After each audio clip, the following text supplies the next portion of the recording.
Implant हम इस तरह लगाते हैं कि पहले पेशेंट की जो सॉफ्ट टिश्यू है गम्स उन पे इंसिजन देते हैं, कट लगाते हैं और नीचे बोन को एक्सपोज करते हैं। उसमें हम पे ड्रिल करते हैं।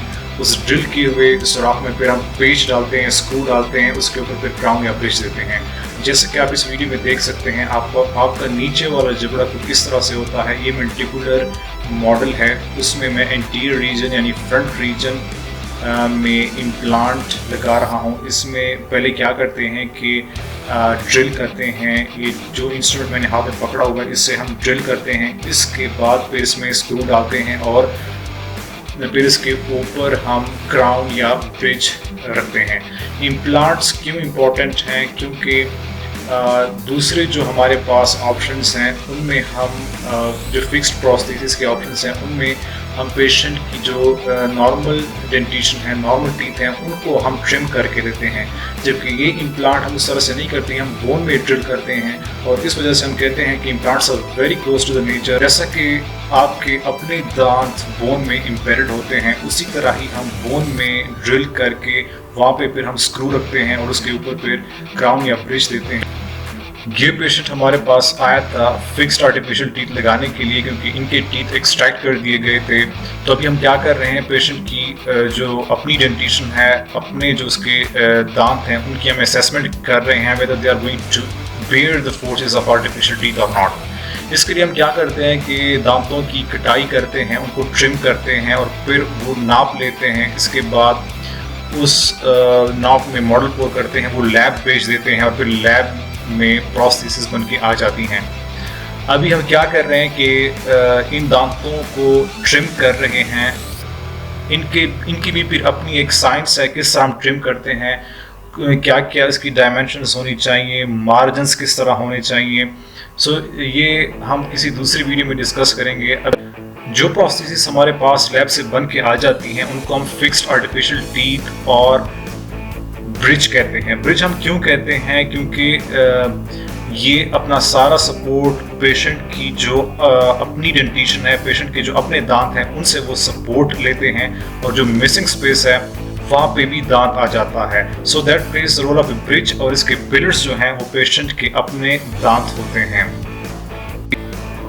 ये हमारे पास फाइनल पिक्चर आ गई है। इसके बाद हम इम्प्रेशन लेंगे और उसको फिर लैब भेज देंगे, वहाँ से फिर हमारे पास प्रोसेसेस बन के आएंगी।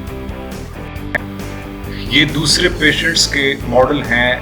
ये जो पहला मॉडल मैंने हाथ में पकड़ा हुआ है, ये इस पेशेंट के मल्टीपल कैरियस टीथ थे जिनमें हमने RCTs करके दी थी उनको, और फिर एक टूथ को मज़ीद स्ट्रेंथन करने के लिए हम एडवाइस करते हैं the patient opt for a crown और ए bridge.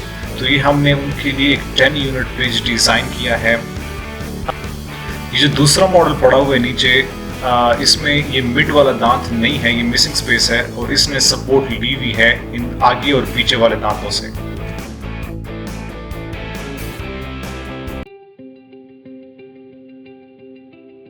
Assalamualaikum, I'm Dr. Jidar Ahmed Khan Marwat, and in this video we are going to talk about the treatment options for the missing teeth।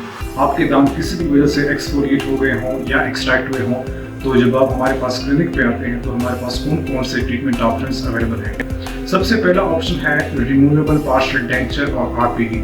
जैसा कि इसके नाम से जाहिर है, removable, इसको हम निकाल सकते हैं और पहन भी सकते हैं।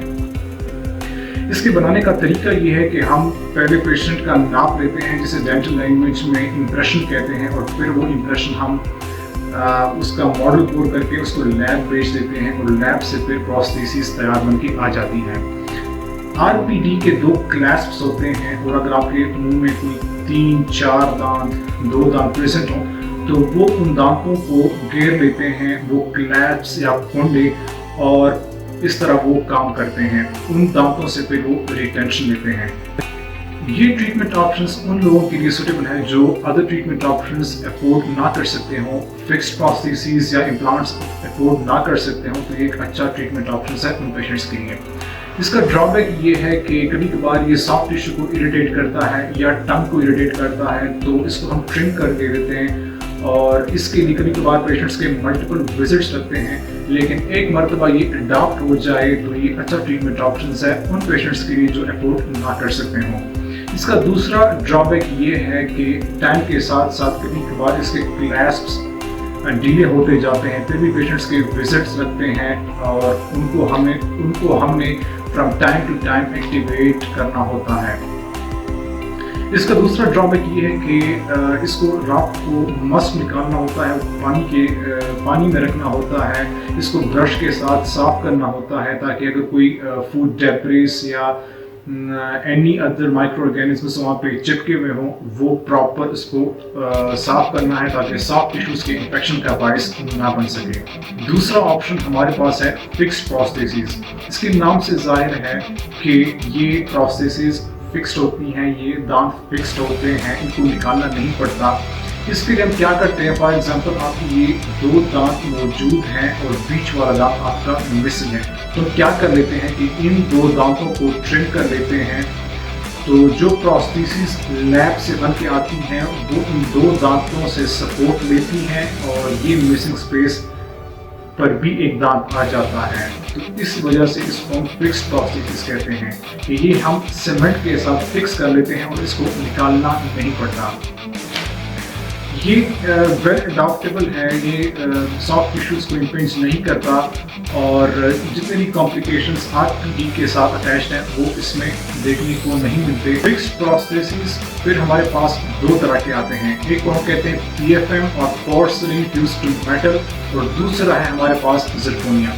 पोर्सलिन फ्यूज्ड टू मेटल में क्या होता है, एक मेटल होता है उसके ऊपर पोर्सलिन फाइल किया जाता है लैब में, ये प्रोस्थेसिस है और दूसरे हैं जिरकोनिया।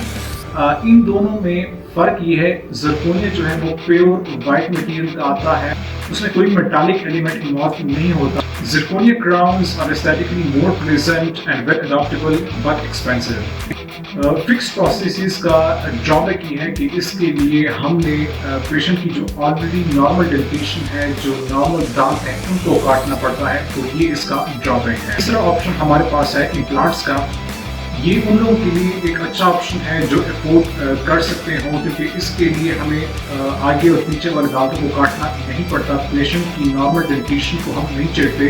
इसमें हम क्या करते हैं कि पेशेंट की सॉफ्ट टिश्यू और गम्स पे इंसेशन देते हैं, उसको खोल देते हैं और हमारे पास नीचे बोन नज़र आ जाती है, फिर उसमें हम ड्रिल करते हैं और हमारे पास एक पेच आता है, मेटालिक स्क्रू आता है, वो हम इसमें रख लेते हैं और फिर इसके ऊपर हम क्राउन या ब्रिज रखते हैं। अब आते हैं इन ट्रीटमेंट ऑप्शंस की प्राइसिंग के बारे में। डेंटिस्ट्री में हम एक प्राइस रेंज देते हैं, वो प्राइस रेंज वेरी करता है डेंटिस्ट की एक्सपर्टीज के साथ, क्लिनिक की लोकेशन के साथ, कौन से लैब से हम काम करवा रहे हैं, कौन सा मटेरियल हम यूज करते हैं, तो इन सारी चीज़ों की वजह से प्राइस रेंज वेरी करती है।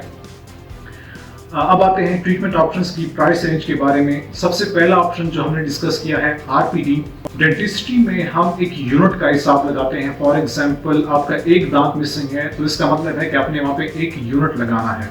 तो मैं एक यूनिट की प्राइस आप लोगों के साथ शेयर करूंगा और फिर इसके बाद आप लोग खुद अंदाजा लगा लिया करें कि आपके कितने दांत मिसिंग है, तो आपने वो मिसिंग दांत उस प्राइस के साथ मल्टीप्लाई करके फिर आप हिसाब लगा सकते हैं। आरपीडी रिमूवेबल पार्शियल डेंचर जो हमने डिस्कस किया है उसमें एक यूनिट की प्राइस वेरी करती है फ्रॉम 500 to 1500। आपका एक दांत मिसिंग है तो 500 से लेकर 1500, again it depends upon the location of the clinic, किस लैब से हम काम करवा रहे हैं, कौन सा मटेरियल हम यूज़ करते हैं, डेंटिस्ट की एक्सपर्टीज के साथ। तो इन सारी चीज़ों पे ये डिपेंड करता है। फ्रॉम 500 to 1500 आरपीडी के एक यूनिट की प्राइस रेंज है। फिक्स्ड प्रोस्थेसिस की एक यूनिट की प्राइस वेरी करती है फ्रॉम 5000 to 12000। फॉर एग्जांपल हम प्राइस लगा लेते हैं एक क्राउन की 6000।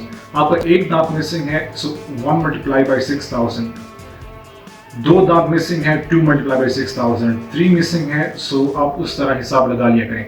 अब इसमें यह है कि जब आपका एक दांत मिसिंग है तो हम आगे और पीछे वाले इसके साथ जो अटैच दांत हैं उनको काट लेते हैं, तो हमारे पास जो प्रोस्थेसिस बन के आएंगे वो 3 आएंगी।